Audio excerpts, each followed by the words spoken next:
Good afternoon, everyone, and welcome. My name is Alisa Slavinska, and I work for the City of Chicago Department of Business Affairs and Consumer Protection, BACP. Welcome to the BACP Business Education Workshop Webinar Series. We have adapted our regular business education workshops at City Hall into these webinars until further notice.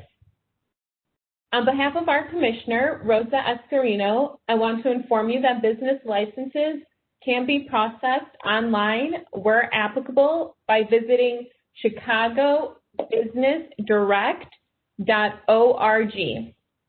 And just note that any websites or emails that I mention will be posted in the chat box, so you'll be able to reference them there. And if you're part of the BACP Entrepreneur Certificate Program, you can get credit for joining this webinar by sending an email to bacpoutreach@cityofchicago.org. If you want to learn about the program, you can visit chicago.gov/businesseducation. And to help your business and employees during Chicago's reopening process, including the upcoming regulations that are going to become effective this Friday, please visit chicago.gov/reopening. Also, BACP and the City of Chicago's Office of Emergency Management and Communications created Shy Biz Emergency Alerts. You can opt in to receive targeted emergency alerts for the business community. If you are interested, please visit chicago.gov/ShyBizAlerts. And once again, all the websites and emails I mentioned will be posted in the chat box, so you'll be able to reference them there. And we encourage our attendees to ask questions. Please use the chat box and send your questions to all panelists. There will be a question and answer session at the end of the presentation. And today's webinar will be SBA Illinois Updates, presented by the Small Business Administration. And first up, we have Carol Harris. Carol, welcome. Thank you, and welcome. Hopefully everyone can hear me. And it's sound great. Yep. Okay. So good afternoon to everyone that's listening in. My name is Carol Harris, and today my colleague Laki Sayed and myself will be co-presenters, and we're going to share with you information related to SBA Illinois programs. These are national programs, and we're going to talk about some of the numbers, quite a few of the partnerships and contacts that we have that we want to share with the citizens of Chicago. So to get started, here we go. So SBA is a national, we are a federal agency. And you can see here our mission statement is to help Americans start, build, and grow their businesses. So we work to ignite change and spark action so that small businesses can confidently start, grow, expand, and recover. You'll also see here that you'll see our logo, either with SBA or actually stating we are a federal agency and we are known as the U.S. Small Business Administration. And then finally, you'll see these links. The first one, which is the www.sba.gov, is to the national website, which includes a lot of drop downs and information that is available to you as a small business owner. The second one, which is sba.gov/IL, will direct you, this address will direct you to the Illinois District Office website, which is going to be specific to the Illinois programs with the SBA. And then the third listing is actually the agency and specifically our district office mailbox, and that is illinois.do@sba.gov.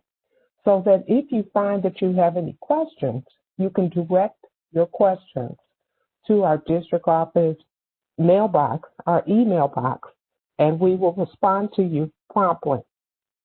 Now, as mentioned, we are a federal agency and we provide assistance to small businesses. We're located at 500 West Madison in Chicago. In addition, we maintain a Springfield, Illinois branch. Our leadership is such that we have a district director, and his name is Robert Steiner. Our deputy district director is Mr. Mark Ferguson. We have a staff of approximately 18 professionals. We have expertise in different languages and in different topics, and we work collaboratively as a team. As I'm certain you all are aware, quite a few of us are working away from the office. We're working from home. And here with the Illinois District Office, collaboratively, we meet on a daily basis to discuss at a management level the concerns that have come about, and then with our teams, and those teams are going to be the lender relations team, the business development team, and the economic development team. And I lead up the economic development team. Now, SBA is known, a shortcut is known as the 3 C's, which stands for capital, contracts, and counseling. Today's webinar agenda will be presented in the following order. I'm going to share with you some information related to business development assistance, contracting. I'm going to share with you then information related to economic development, related to our resource partners. Then we're going to step into lender relations, access to capital, and talk about some of the various loan programs. In other words, we seek to show you the money. And the flow of the presentation will be with a high overview to specific information about SBA's programs. So let's get moving. So starting off, related to business development assistance, or also known as contracting assistance. Nationally, the U.S. government has set a goal to spend approximately 23% of its procurement dollars with small businesses. The SBA provides several programs to help small businesses win federal contracts. And participating in these programs will help the small businesses, best case scenario, win a fair share of federal contracts. It will help a small business in qualifying for exclusive set-asides and or sole source contracts. A small business will be able to partner with established contractors to win contracts. And a small business will receive business mentoring and education to learn how federal contracting works, which is so very important. So some of these contracting assistance programs include Women-Owned Small Business Federal Contracting, which is WOSB. That's the acronym for it. There is a Service Disabled Veteran Small Business program. We have the EIDL Business Development Program, and a mentor protege program, a hub zone program, and we also, across the country, have what's known as the Natural Resources Sales Contracting Program. Now, for the 8A program, the leader of the division is Ms. Rosalind Putman. We conduct an 8A orientation that takes place the third Wednesday of each month. And although November's orientation took place earlier today, you will have an opportunity to tune in to the City of Chicago Department of Procurement Vendor Fair program, which takes place tomorrow, and you can actually hear Ms. Putman speak. Her session begins at 4 p.m., and she will present information related to federal contracting. Now, related to leveling the playing field for small businesses, the federal government, you should be aware, limits some competition for certain contracts to small businesses. And those contracts are called small business set-asides, and they help small businesses compete for and win federal contracts. Now, keep in mind, the goal is nationally that the U.S. government will seek to procure and spend 23% of its procurement dollars with small businesses across a number of different federal agencies and programs. Let's talk about how you would look to participate in contracting assistance programs. First, you would look to qualify as a small business. You would take a look, for instance, at our size standards, and you would determine whether or not your business qualifies as small. Then there are some socioeconomic programs that may require some form of certification. And so you could take a look at certify.sba.gov at that website, and that would let you know whether or not you would look forward to certifying. It's sort of like a preliminary check to see if you're qualified. What's very important to get from this is to recognize that if you are interested in participating in federal contracting, look to follow up with Thursday's webinar with the City of Chicago Department of Procurement Services. You'll have the opportunity to hear the leader of the division speak about federal contracting. And then you would take a look perhaps at our website and or follow up with an 8A orientation to get a feel for the various programs, the qualifications, and the criteria. So next, I want to step into what's known as economic development and share some information with you. To the left on the screen, you will see one of the contractors that has actively been involved with our 8A program. He's also been involved with Emerging Leaders, and he is a contractor that works in the Chicago area. We have identified him as a small business winner a couple of years ago, and therefore he was on the cover page for our Small Business Resource Guide. Every year across the country, SBA offices provide a Small Business Resource Guide to the public. And so this is just a view of one of our most recent guides. And the reason why the guides are very important, and I started off with this, is because it really is an all-in-one capture of small business resources in the state of Illinois that are helpful to small business owners. And we, again, divide the guide into various sections, such as lender relations, access to capital. We also work through economic development and business development, and we share listings of information related to resource partners that work with the U.S. Small Business Administration. Now, we know that as a small business owner, you're going to look to make a number of different decisions. And lots of times you will make your best decisions, okay, as to how to price your product, how to staff your firm, how to pivot and step into a different sales environment. You will find answers to those questions as you work with trusted advisors. So we suggest to small business owners that when you are looking to establish yourself and or you're looking to grow into a different a direction, let's say you're looking to pivot, that you might want to connect with a few of the trusted advisors, and they are as follows.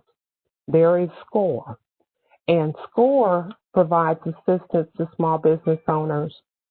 There are 5 SCORE chapters across the state. Here in Illinois, the Chicago SCORE chapter is headed by a lady by the name of Hannah Fernandez, and she provides a lot of assistance to small business owners. They produce webinars and workshops. Due to looking at, obviously, the pandemic situation and looking to make certain that everyone is in good health, okay? Employees are not meeting actively with SCORE counselors, but instead SCORE is providing online video conferencing for small business owners.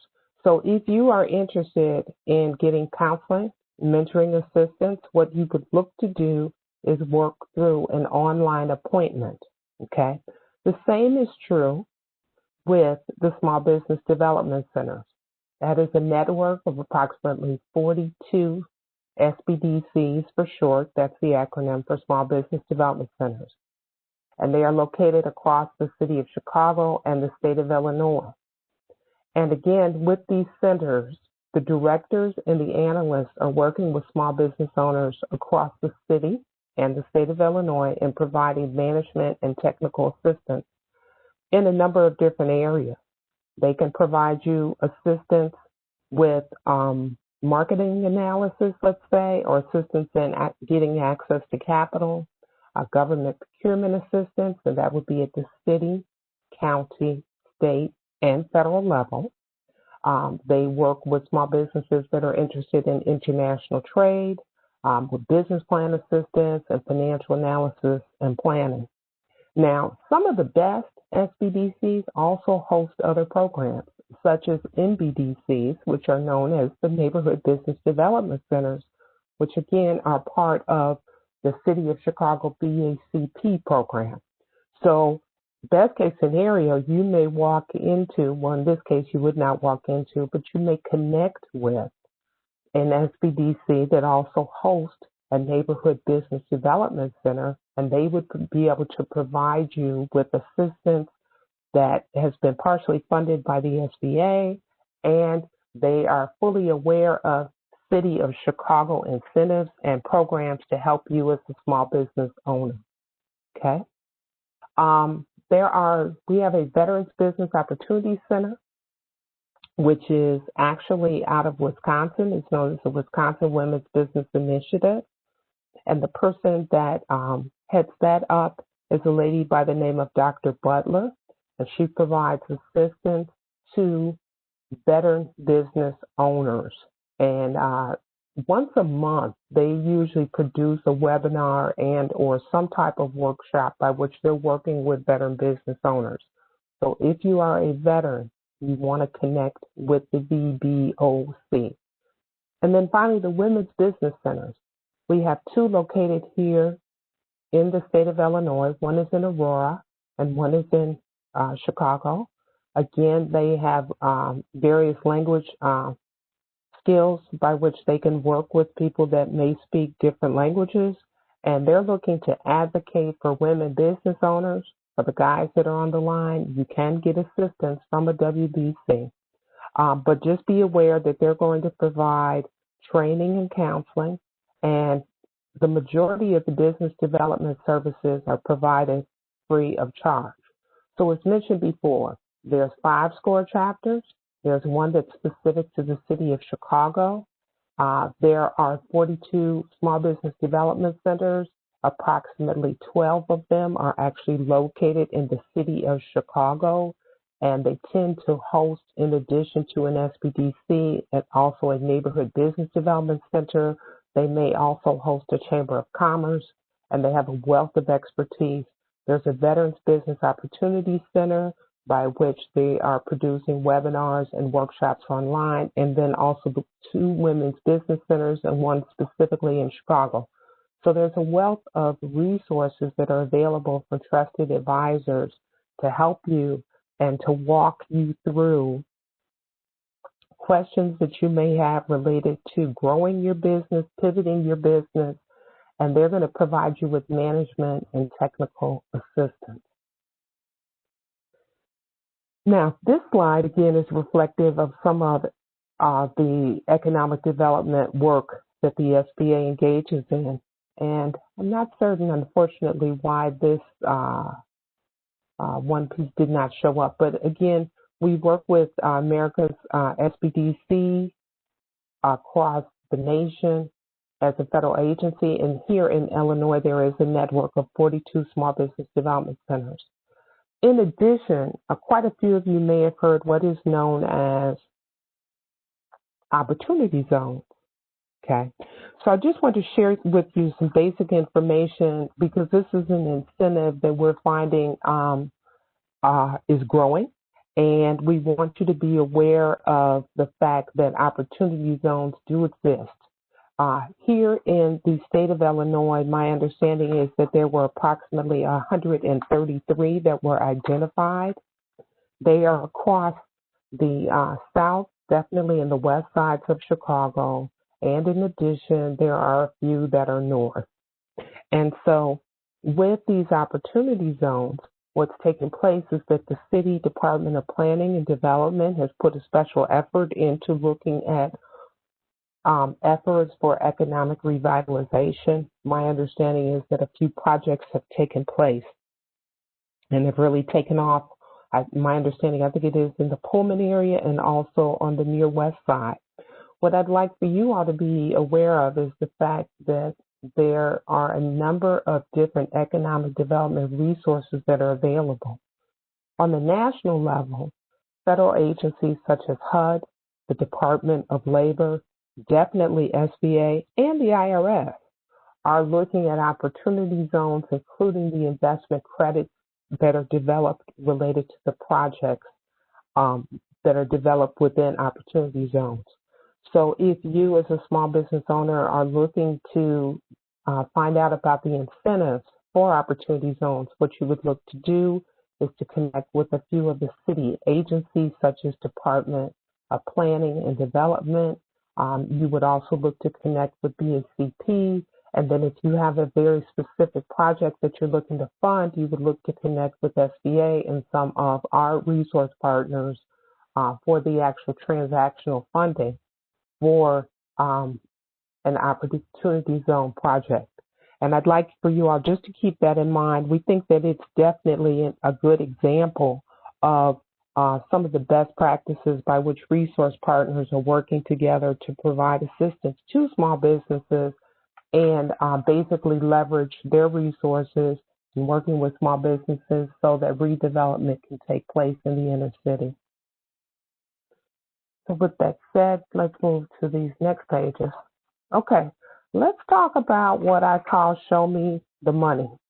And I say that laughingly, but honestly, SBA is probably best known for their guaranteed loan programs. And these are programs by which we're working with lenders and we're providing them with a guarantee. In addition, here in Illinois, for smaller loans, we also work with a number of micro lenders. And micro lenders are, they operate a fund by which they will make small and or startup loans to small businesses. Usually the threshold is a ceiling of $50,000 and under. And the reason why this page in particular is so important is because we had basically a spectacular year, and that's just the best way to put it. And when I say a spectacular year, what I mean is the following. The SBA has always made guarantee loans by which we're working with lenders, okay? But in addition, what we look to do this year is provide assistance to small business owners in the form of a number of different types of capital. Now, the government fiscal year for federal agencies is from October 1st through September 30th. So these numbers are sort of hot off the press. And what's taken place is that nationally, we've increased our lending. And then even locally, related to access to capital, we've increased the number of loans that we made in comparison to the prior year.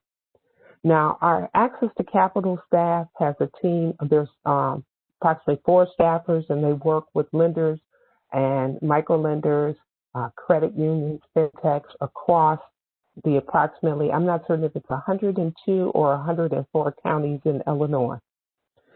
In Illinois, SBA backed about 1,800 loans worth approximately $1.1 billion. And that was through our 7A, our 504, and our microloan programs. And approximately 25,000 small business owners accessed the Paycheck Protection Program that you may have heard of, and that was worth approximately, that was worth approximately $22.8 billion, okay? So if you take a look at these numbers, what you'll see is that nationally, SBA guaranteed approximately $28 billion nationally. But with the enactment of the CARES Act, we dramatically increased the loan volume that was guaranteed by the agency.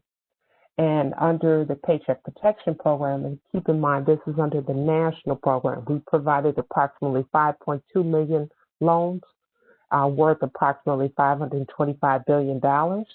Okay.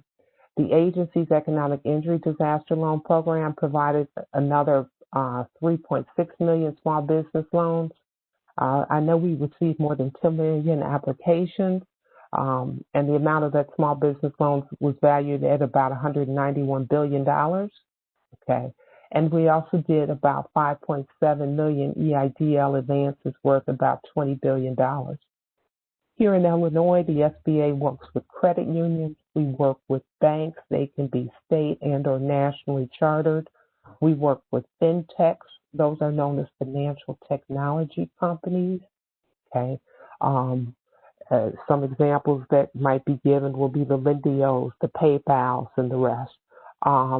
We work with CDCs, which are known as Certified Development Companies, and we work with microlenders.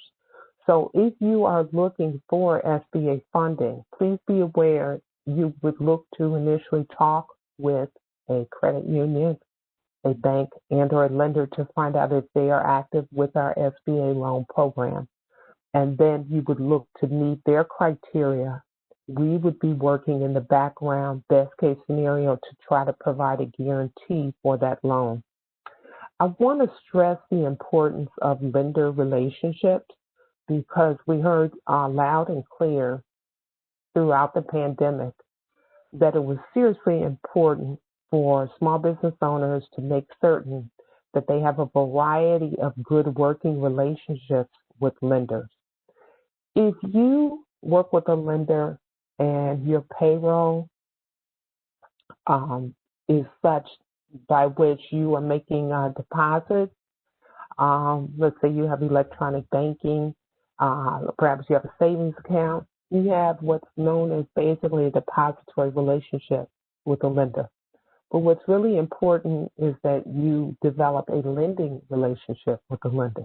And the lending relationship involves more than just a credit score. It involves a credit history, and it involves the lender getting to know you as a small business owner, as a principal, and your business. And I can tell you that banks are eager to do that. Lenders are eager to do that. Micro lenders are eager to do that, and certified development companies are eager to do that. And so you want to make certain, and I want to stress the importance of making certain as a small business owner that you develop a depository relationship and a lending relationship. Now I'm going to skip back because I think that there's one page that's missing, and I don't see it. Okay, let me go forward. And then also let me share with you, unfortunately, what I think is missing. We thought that we had included a slide that spoke to lender match. And I'm sorry that I don't see the slide, but I do just want to share this information with you, and I can put it in the chat. We do have an online process by which we can work through what's known as lender match. So you as a small business owner may be interested in finding out, perhaps you have a bank, perhaps you're interested in exploring an opportunity or relationship with a new lender. What you would do is you would take a look online at our website under the SBA.gov, and you can search for lender match. You would fill out a brief form which will ask questions such as who you are, perhaps the amount of money you're looking to borrow, and information about your small business. Just basic information. Lender Match is an online tool that will assist you in finding lenders and will assist lenders in finding you and finding out about your business. And again, I do apologize. I thought that slide was part of our presentation, but I want to encourage everyone on the line, if you are interested in finding out about working with different lenders, you are encouraged to take a look at the Lender Match tool that is at the SBA website. Consider putting in some information, and please know that you will then be matched with a lender. My understanding is that the turnaround is within 2 days. So within 48 hours, you would look to get a response back related to lenders that would be interested in your business based upon the information that you put in the query. Okay, so I want to step back into one of the loan programs that I had just shared information with the team about, and that's the Paycheck Protection Program. So this was the program that you heard about that had a number of different iterations.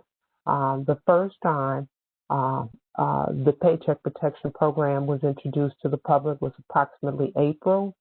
There were some modifications that were made, and the second portion of the program came about the first week in June. The first portion of the program, there was approximately $300+ billion available. The second portion of the program was specific in that with the Flexibility Act, the SBA and the Treasury got together and said, we need to make certain that this funding will go to small businesses, not larger businesses, but smaller businesses. And therefore, they set in place a series of provisions by which small lenders and banks that were lending to small businesses were able to come to the Paycheck Protection Program and get their loans approved. So this loan data is as of August the 8th. And the reason why it's important is because the Paycheck Protection Program closed August the 8th. Okay. There was approximately, I think it's about $520 billion of funding that was issued through banks, credit unions, financial technology companies, CDFIs, which are known as Community Development Financial Institutions, through this program. So nationally, here it is, about $525 billion. There were 5.2 million loans. The average loan size was approximately $100,000. 84% of those loans were under $150,000. And there was actually money that was remaining. There was approximately $133 billion that was not funded. So that plus the 525 would bring us back up to about $650 billion, as was mentioned before. In Illinois, there were approximately 225,000 Paycheck Protection Program loans for about 22 or close to $23 billion. We think, based upon the estimate, that there were about 2.2 million jobs that were impacted, by which employers were able to pay their employees. Again, that program closed August the 8th. However, there is a process by which small businesses are able to apply for what's known as forgiveness, okay? And with the forgiveness, there's information at the U.S. Treasury website, at the SBA website. There's a procedural notice that's listed here that provides information as to the submission and the processing by lenders of forgiveness applications. There's a number of different forms. The form that you'll definitely hear about is known as the 3508. There's a regular form. There's an S form, which is a short form. And then there's an EZ form for small businesses that received under $50,000 for forgiveness. That form includes approximately 7 certifications that are made by the small business owner. We anticipate that there are quite a few frequently asked questions related to the Paycheck Protection Program, and we'd like you to be aware of the fact that there are quite a few documents that are at the SBA website. Again, that is www.sba.gov, by which you can get information about this forgiveness program.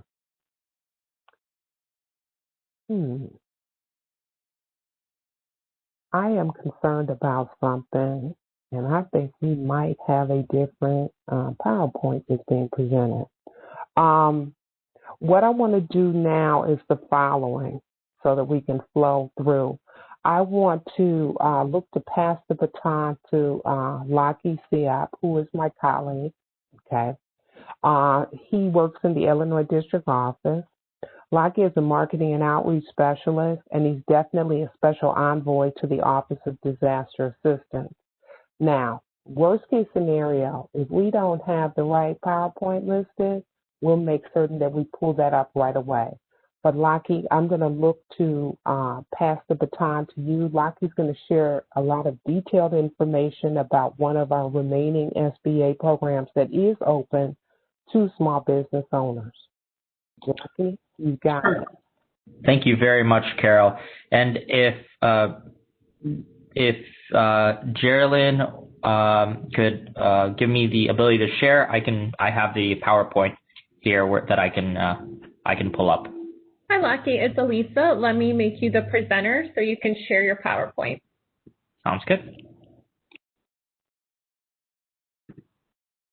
You should be able to share the presentation on the bottom of your screen by clicking on Share. All right, please.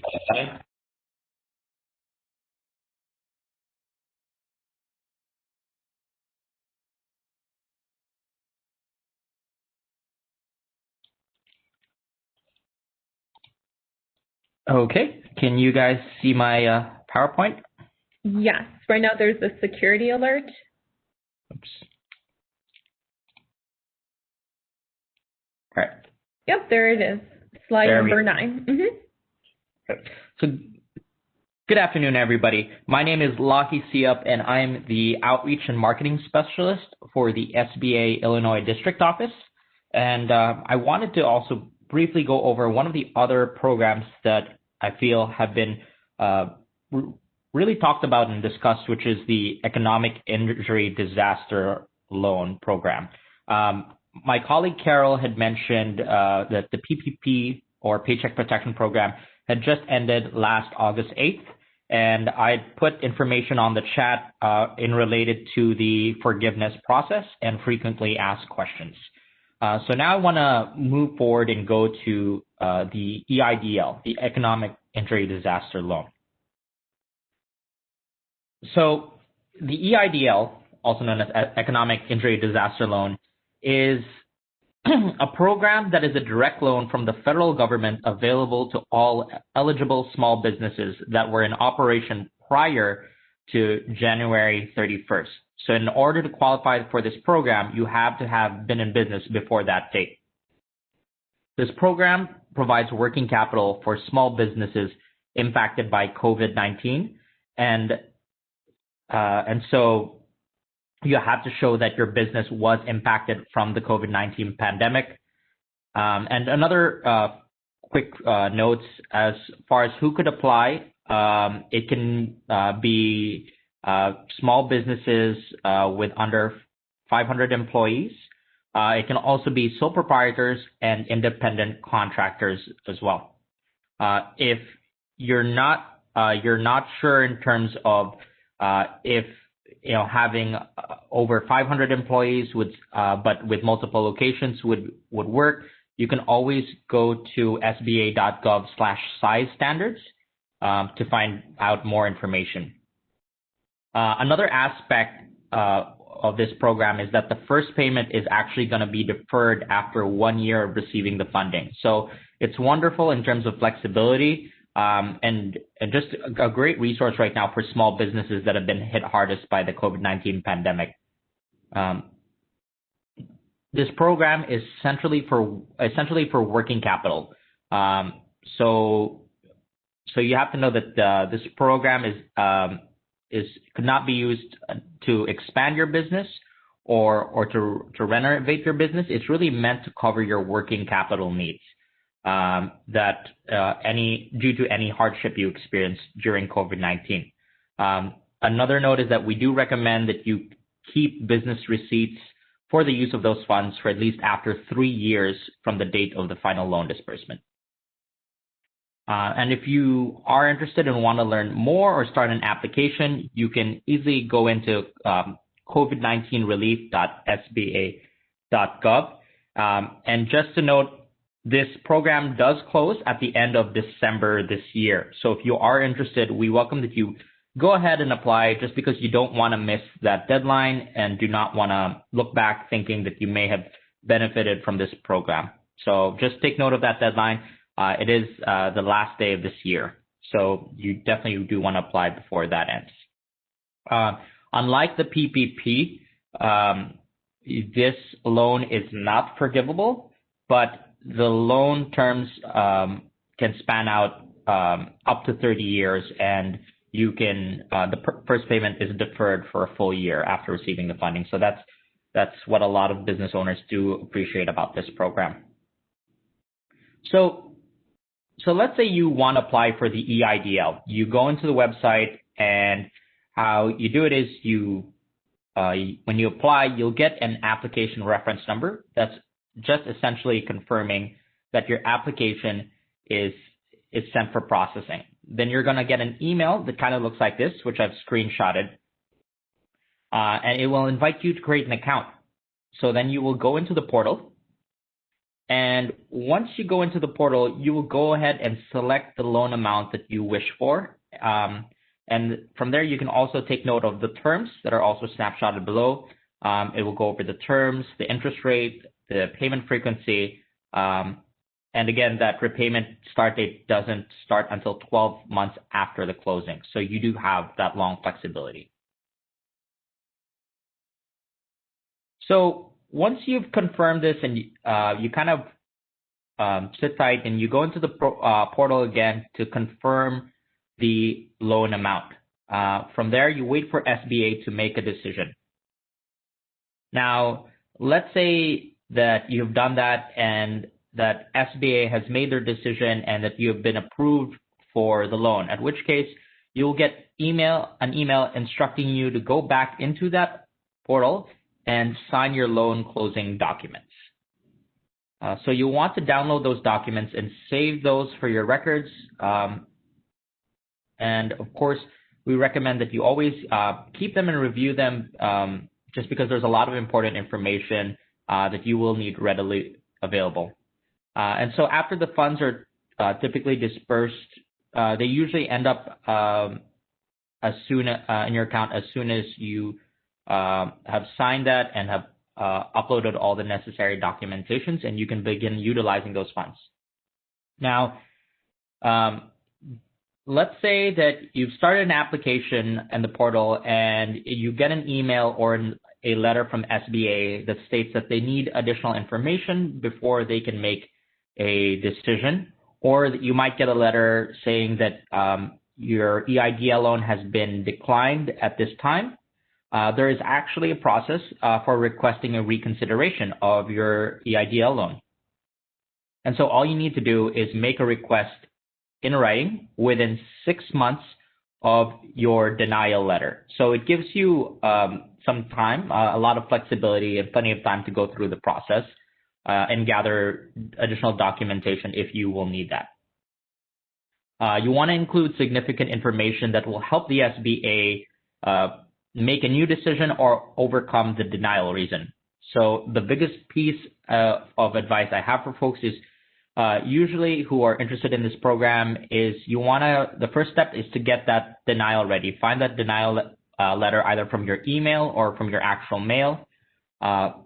And that letter will usually clearly state the denial reason and any steps you need to take to go through reconsideration. And so here are some suggested documentation to include, aside from your denial letter, most commonly we've seen the federal tax returns, a copy of your government issued ID, such as your driver's license, as well as the IRS form 4506T. That form basically allows the IRS to send over your tax documents to the SBA. And so we've also seen that sometimes credit scores could be an issue.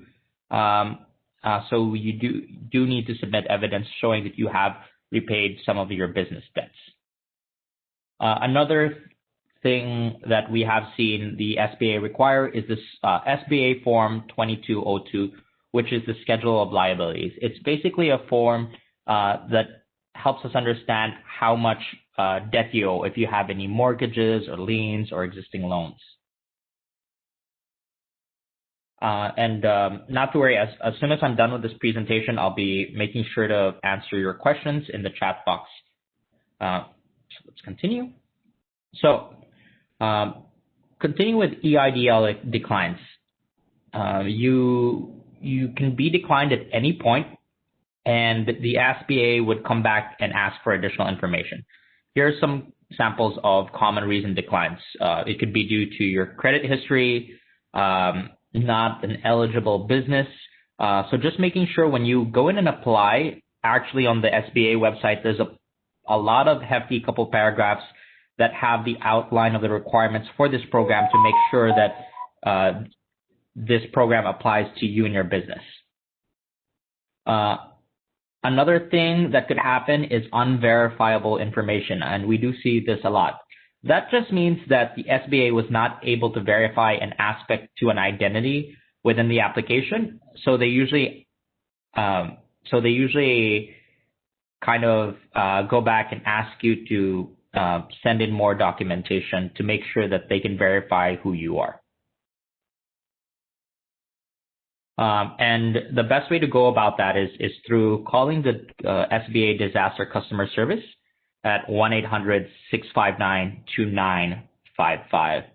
And so let's say you were declined, you're not sure what that reconsideration process would look like,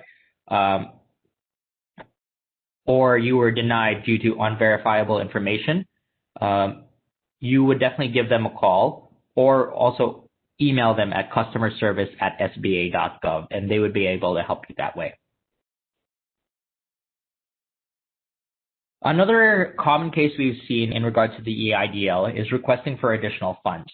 Let's say you applied, you got approved, and you got your funding, and you realized that you needed a little bit more funding or have exhausted all those funds. The process is very similar to requesting for reconsideration. You have to just send in a short letter explaining why you need more funding, sending in your most recently filed tax returns, a copy of your government ID, as well as the 4506T and the SBA Form 2202. And then sending it in to pdcrecons@sba.gov. Now, these are some helpful tips that I always recommend our clients go through. You want to send in all documents as soon as possible and compile them in one email. This is where the process can take a long time, because if you do send it one by one, the process kind of goes back to the beginning. And we've seen an average wait time at the moment of anywhere between 6 to 8 weeks. You want to make sure that the documents that you upload are complete and clear. And if there's something that you do not understand or have questions with, we recommend you call the customer service line. Now, if the reconsideration team requests a document that does not apply to your business, we still recommend you complete that form and indicate that it does not apply to your business. And you don't need to resend the documents multiple times unless directed to do so. And like I mentioned, we've seen a wait time actually anywhere between they leave between 6 to 8 weeks for each request, just because the amount of EIDL applications that they've had to process and go through. Again, I mentioned you want to submit your request for reconsiderations to pdcrecons@sba.gov. You could also mail it to this address or fax it to this address. However, I believe that the most efficient and quickest way to go through it would be to email it. And again, if you need to contact the customer service center, you can do so below or email them below as well. That is it for my presentation. I guess I'll open it up to questions. Thank you so much, Lockie. That was a lot of good information. We did have many questions come in, so let's start going through them.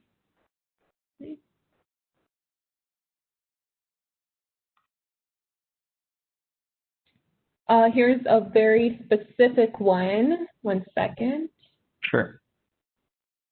All right. This is in regards to the PPP. We are a bar that has been mandated closed since mid-March. We have 1 full-time employee and 10 part-time wait staff. We were unable to rehire anyone as we were not permitted to open. We used the majority of the 60% of our loan for 1 full-time employee because she relied on this income and was a full-time employee, and she contributed as an advisor. We will bring back everyone who wants to come back as soon as we're able to reopen. Would this satisfy a loan forgiveness?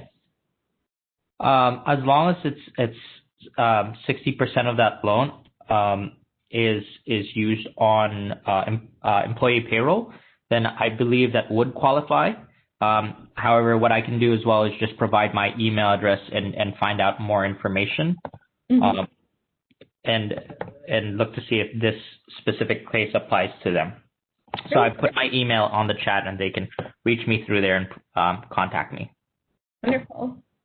Next question is, I'm a real estate broker. What assistance is there for realtors? I was approved for a loan, which I will have to repay in a year, but I was told that there would be grants, which do not require repayment. So are you familiar with any type of financial assistance for real estate brokers? So I had actually responded to that one.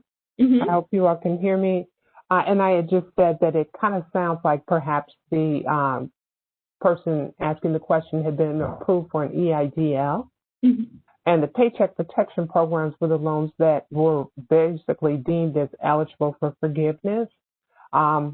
And also there was a portion of the EIDL sort of fast relief. It was up to $10,000 mentioned that did not have to be repaid. I had mentioned in response back to the query that hopefully Congress will provide some additional incentives for small business owners in the future. That the suggestion was to definitely check with the real estate industry trade associations for additional non-repayable incentives. I do not know fully what is taking place with the state of Illinois, but they do have those business interruption grants. One of the best things as a real estate broker that the query person could do is to connect with a small business development center to find out about incentives that may exist at the city, county, municipal, local, state, and federal levels, because there may be some additional types of grants that are out there that are non-repayable. I'm not aware of them. Maki, did you have any suggestions? Oh, I was also just going to add that for the EIDL, generally real estate development businesses are not eligible to apply. However, property owners are eligible. However, the EIDL is not forgivable, unlike the PPP. That's all I wanted to add. And that actually was another question that came in. Is there a forgiveness process for EIDL loans? So yes, there is. For the EIDL, there is no forgiveness process.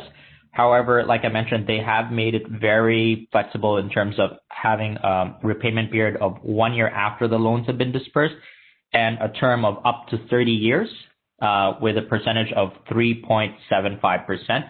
If you are a business, if you are a nonprofit organization, it is 2.75%. Thank you.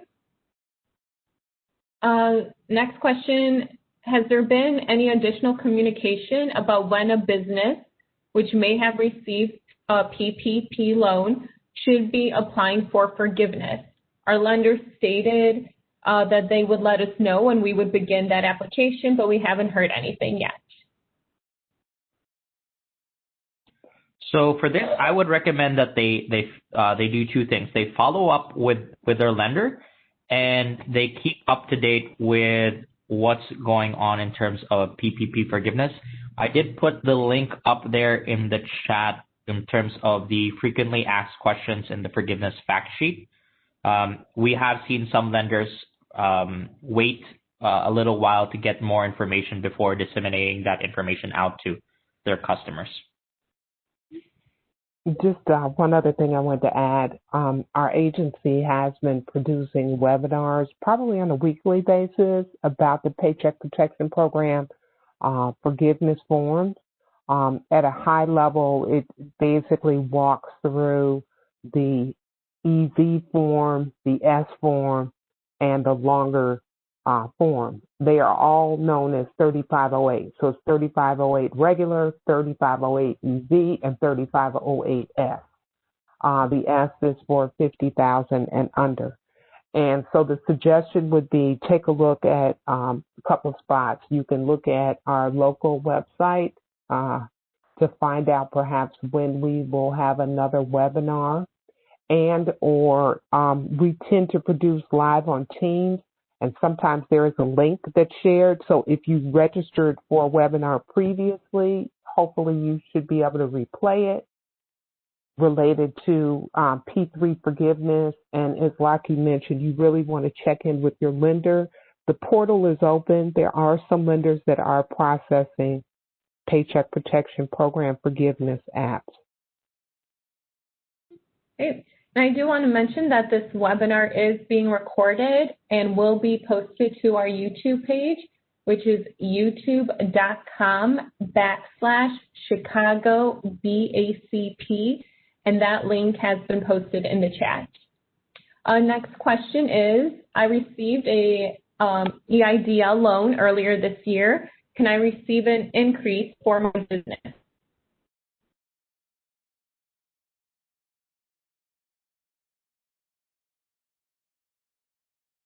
Laki, you're on mute. Sorry about that. Thank you for letting me know. Yes, you can. What you have to do is go through the similar process of reconsideration. Let me share that slide again. So here we go. All right. Do you see my screen? Mm-hmm. Yeah. Okay. So what you would need to do is you don't need to submit a new application. You can use the same EIDL number, and you have to submit a short letter explaining why you need more funding. As I mentioned, the most recently filed federal tax returns, a copy of your government-issued ID, the IRS Form 4506T, and the SBA Form 2202. And when you send that to them, make sure you send it to pdcrecons@sba.gov requesting for additional funding. Thank you. A question came in about eligibility. If a person has a felony from 10 years ago, can they still apply? This I'm not too sure of. Carol, would you happen to know? I'm going to suggest that felonies are dependent upon the type, which speaks to character. And therefore, if they are to reapply, depending upon what type of loan it is, that they basically want to give an explanation as to where they've been and where they're at. That's about all I can speak to related to felonies. I think that that there is an opportunity for a person that's looking to obtain a loan to get funding despite having a felony 10 years ago in their past. But I also think that when they present themselves to obtain the funding, that they do need to provide an explanation.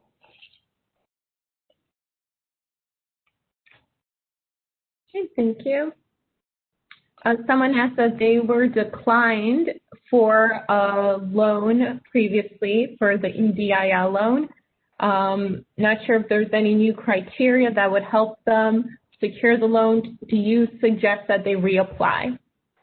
Yes, I absolutely agree that they should reapply.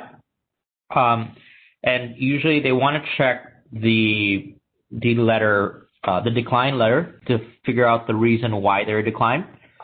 Like I mentioned, some of the common decline reasons can be through credit history, delinquent child support, unverifiable information.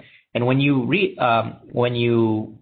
request for reconsideration, you just need to show proof of why you do need those funds. So let's say you have bad credit history, showing that you have been paying off debts, or if it's unverifiable information, then providing information that they would need, and you would figure that out through calling the customer service line, and they would be able to assist you in understanding what the denial reason was.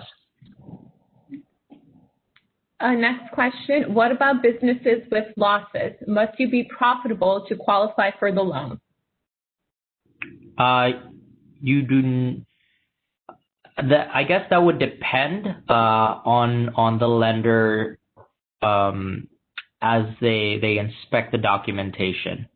So you can have them reach out. You can reach out to me, and I can try to see what I can do to assist. I can't necessarily say it's one or the other. I'm sure that there are businesses that have not been super profitable but are still receiving these loans. Alaki, can you go back to the reconsideration tips slide again? Sure. That was just a request from someone, so we'll hang tight on this slide for a little bit. Definitely. And like I mentioned, it's important to send in all the documentation at once. So if you're still gathering documentation, remember that you have 6 months from the date of the denial letter to request for reconsideration.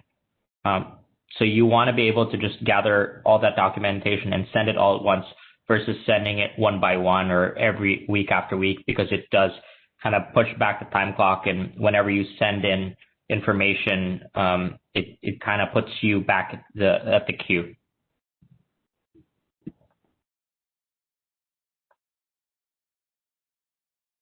Question is, what is the interest rate on the EIDL? Sure, it's 3.75%. Let me go back to that. And if you are a nonprofit, it is 2.75. I don't think it is on here, but yeah, you can have a term as long as 30 years. Here we go. And like I mentioned, if you are a nonprofit, it is 2.75%, and the repayment won't start until 12 months after you receive the loan. Question is, can you explain how the EIDL advance affects the PPP forgiveness? So perhaps this person may have qualified for both or secured both. Sure.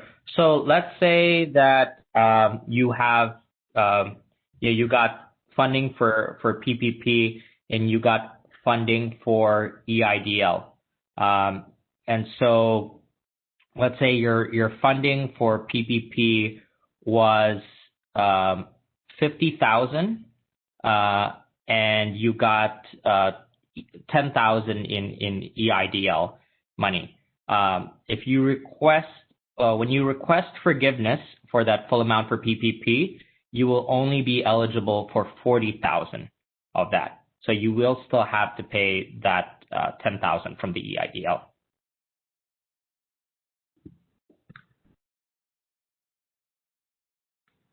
And going on to that, if you already received an EIDL, can you apply for additional funds? Yes, definitely. You can apply for additional funds. And like I mentioned, if you want to apply for additional funds, you have to send in the letter explaining why, send in your documentation, and emailing that to pdcrecons@sba.gov. You do not need to fill out another application. You can use the same EIDL number. I also saw that there was a question regarding if they have multiple businesses, can they apply for an EIDL? You can apply for, as long as you have a different EIN number for that specific business, you can apply for multiple EIDLs. So it's one EIDL per business entity. Someone asked, I'm a new business and didn't make much money prior to COVID. Would I still be eligible for EIDL? It would depend on when you started your business. You would have to have started your business, been registered, and operating before January 31st of this year. And the app, you would have to prove that you were operating. When you fill out the application form, it's going to request for some documents. And so that's going to be up to the Office of Disaster Assistance to determine whether you would qualify or not. Someone's asking, if we are a nonprofit organization, where can we find loans? So do nonprofits apply, or yes, are they able to apply for any of these? Nonprofits can apply for EIDLs, and the good thing about being a nonprofit is the loan rate is at 2.75%, so a percentage less than regular businesses.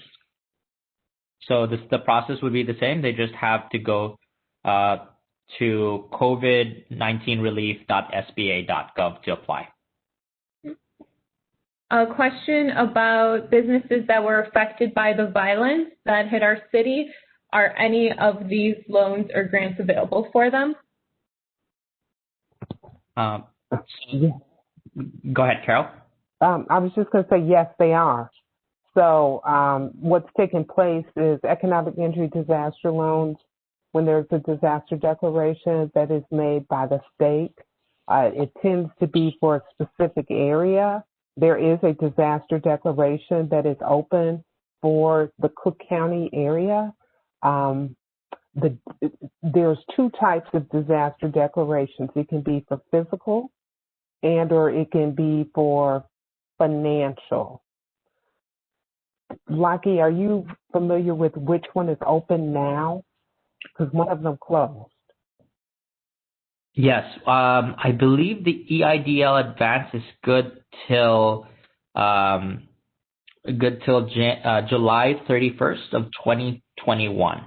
I can try to find that link and put it in the chat. Okay, and is that for the physical or the financial? That is for the financial. For the financial, okay. So the physical then would have closed, but the financial is open, okay? And it's actually for quite a few counties in sort of northern Illinois. I think it reached as far as Kankakee. I think it actually went into Lake County, which is in Indiana, but it was under a different declaration. And then it went up to Lake County in Illinois, and then I think it reached across the sort of the Chicago metropolitan area. There were approximately 6 to 8 counties that were involved with that disaster declaration. And we believe that the physical is closed, but that the financial is still open. And that, again, that's under the economic injury disaster loan with the Office of Disaster Assistance with SBA. Great, thank you. Next question is, we submitted an application for reconsideration and never got a response. What should we do? So it would depend on how long they submitted it and when they got how long it's been since they submitted their information. Like I mentioned, we are seeing a response time anywhere between 6 to 8 weeks due to the amount of loans being processed. Now, if it has gone past 6 to 8 weeks, I recommend reaching out to me, and I have my email on the chat as well. You can reach out to me, and I'll do what I can to figure out where you are in the process of your loan. I also recommend just contacting customer service and giving them a call. It can be a little bit of a wait, but they would have the most accurate and up-to-date information, as we here in the Illinois District Office do not have direct access to their loan applications, and also have to go through the same process. So if people have questions, can you share again the email addresses that they should be sending their inquiries to? Sure. It should be disastercustomerservice@sba.gov or by calling 1-800-659-2955. Question is regarding PPP forgiveness. Is there a cap on how much the business owner can be paid?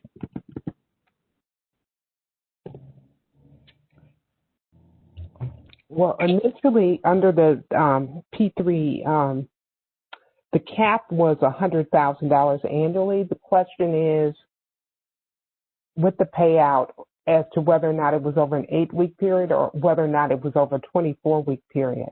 And that was just based upon, initially it was a longer period, and then with the Paycheck Protection Flexibility Act, the period changed. But the annualized amount is $100,000. So there were to be no employees that made over $100,000. The ruling was that if the employee made under $100,000, they could be eligible for compensation. But if they were over $100,000, they would not be eligible for compensation. Okay, next question is, are there any economic stimulus packages for businesses trying to start in these times? Most of the programs are available for businesses that are currently operating or existing. Can either of you talk about maybe some startup options?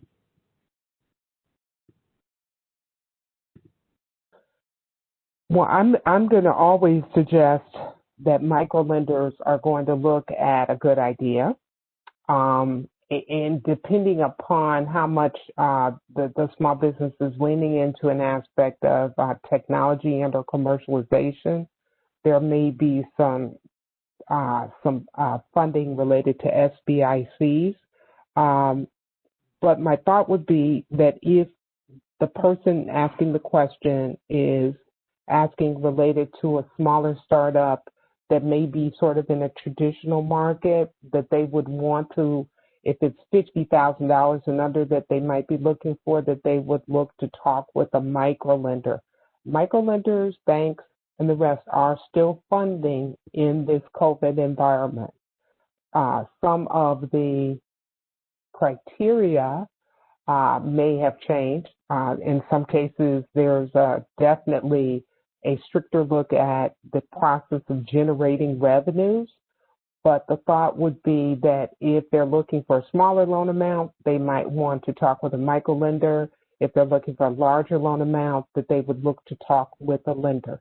Now, as far as forgivable loans and different incentives, I can just say that we know that there's a lot of different incentives that exist for small businesses at the state level. There's the business information grants, and there's a few other ones, but I think that those are for established businesses. But the thought would be connect with a small business development center, connect with a neighborhood business development center, connect with a chamber of commerce, and hopefully with one of those three hosts, the small business owner would be able to get some insight as to funding and or different initiatives and opportunities. And Carol, I believe this was in your presentation. This person is asking, where can I find information on opportunity zones? And there are several spaces. So opportunity zones are a federal initiative. So you're going to find some information at HUD's website. You're going to find some information with the Department of Labor. There's also going to be information at the IRS website. On SBA's website, you'll also find information, and then you should find additional information on opportunity zones in the City of Chicago at the City of Chicago Department of Planning and Development website. A question came in, can I apply for a second EIDL? I got a small loan early on, but I'm still impacted. Yes, like I mentioned, they can. It would still be the same EIDL number. They just have to submit an email to the reconsideration team to do so. With, like I mentioned, a letter explaining the need for increased funding as well as the additional documentation that I noted earlier. This is a question that's slightly specific. A person had fraud occur while they were applying for a loan, and they decided not to accept the loan, but they got a message that the loan is moving forward. What are your recommendations on who to contact? I'm going to suggest a couple of things. The first thing is they would look to see with that loan whose purview it's in. So in other words, they may have been applying directly, and if it is related to SBA, we would suggest that you send an email to illinois.do@sba.gov. If it is in the purview of a lender, then they would want to definitely take a look at connecting with the lender because they mentioned just a loan, and I'm not certain in what context. And then, of course, all of the necessary things that small business owners and that we have to do as individuals, which are to make certain that they put a freeze on their credit. They want to try as much as possible to follow up with taking a look at their history and their credit. But if this fraud occurred in the process of applying for a loan, one of the first things that they want to do is be in contact with the agency and or the lender that they were initially applying to. Okay. The hot question, when will the PPP loan open back up? I can't tell you when. Quite a few people in the public have looked at the fact that there was approximately $130 billion, not million, $1 billion that was remaining in that fund. Mm-hmm. But the one thing that I would suggest is that you've got to make certain, I would encourage citizens in the cities to be in contact with their representatives. I am hopeful, I think we're all hopeful that Congress may provide additional incentives for small business owners in the near future. But as to whether or not that program is going to open up again, I don't know. Mm-hmm. Question is, when do you recommend submitting paperwork for PPP forgiveness? I have suggested immediately. What I think is super important for the small business owners to make certain that related to any type of payroll accounts, their documentation, any type of quarterly tax returns that have been filed, you want to make certain that you keep that documentation, including your discussions with any type of payroll providers. And then it is a conversation and or an email with that lender and or that banker about making certain that you submit the information to them. I think that lender has a certain number of days by which they review the information and then they submit it to the SBA. And then the SBA has a certain number of days by which they're looking to respond back to the lender and best case scenario, provide the funding back to the lender so that the loan is paid in full. And who should apply for the forgiveness? Does the applicant or will the bank do it for them? The applicant makes initially submits a forgiveness application to the lender. The lender or the bank then makes the application to the SBA. Best case scenario, the SBA approves that application, then they remit funds back to the lender.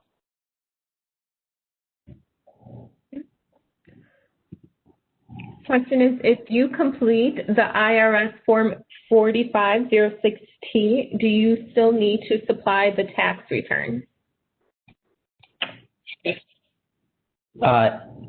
If the reconsideration team is asking for it, yes.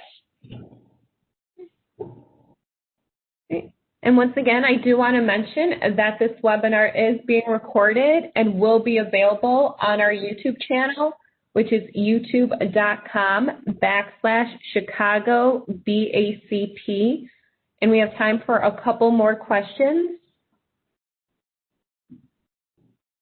While waiting, I'd also like to note that I did put in the chat the steps to take in case you do experience fraud and how to report it. Question is, if you received a EIDL loan for nonprofit and request a second EIDL loan and were approved, do they merge both loans and give you a new date to start repayment?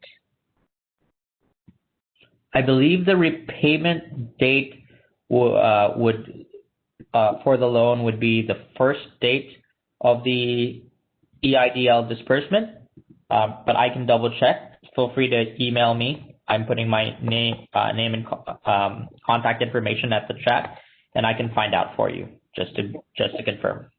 And just make sure to send that information to everyone, where you select the send to box, the tab, select everyone. Yep. Perfect. And final question will be regarding PPP forgiveness. Is there a cap on how much the business owner can be paid?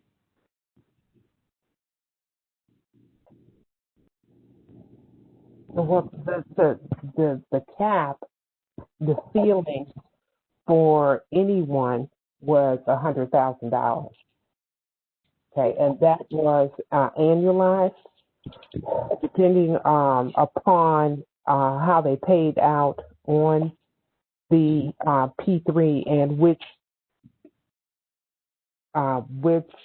term they used. This is just off the top of my head, but it translated into approximately, I think it was either $13,000, $15,000, or $18,000 in total. But that had to do with whether or not the term was for, I think it was 24 weeks versus 8 weeks. And without detail, I can't give you an exact answer, but I can tell you that the annualized cap for any compensation was $100,000 for the year. Okay? I hope that helps. And if that person wants to delve a little bit deeper into it, we can have a conversation. It would just be a matter of them sharing with me information related to the term of their P3 loan, and then we could take a look at the amount annualized as to, based upon if they were sort of part of the initial or the later round, with the flexibility as to what would be the cap on compensation for the owner. Well, thank you to both of you for sharing all this information with us today. And just finally, again, if I saw a few very, very specific questions coming in, the best phone number and email for people to submit their questions that are directly related to their loans or forgiveness. Sure. The best phone number would be to call the disaster customer service line at 1-800-659-2955. I'll be putting that again in the chat just in case, or you can also email disastercustomerservice@sba.gov. Great, thank you. And with that, we conclude today's webinar. Carol, Lockie, thank you so much. Do you have any final parting words for our attendees? Well, I hear Lockie working on putting some information in the chat. I also did also. Lockie and I both have included our email addresses. I've also included the illinois.do@sba.gov, and that's for basically general questions that may exist. If you find that you have a question and you are looking to approach the agency, the illinois.do@sba.gov is our local email address for the Illinois District Office. Keep in mind, if it's related to EIDL and those questions, you want to approach the SBA Disaster Customer Service Center at the 800-659-2955 number, or disaster customer service at sba.gov.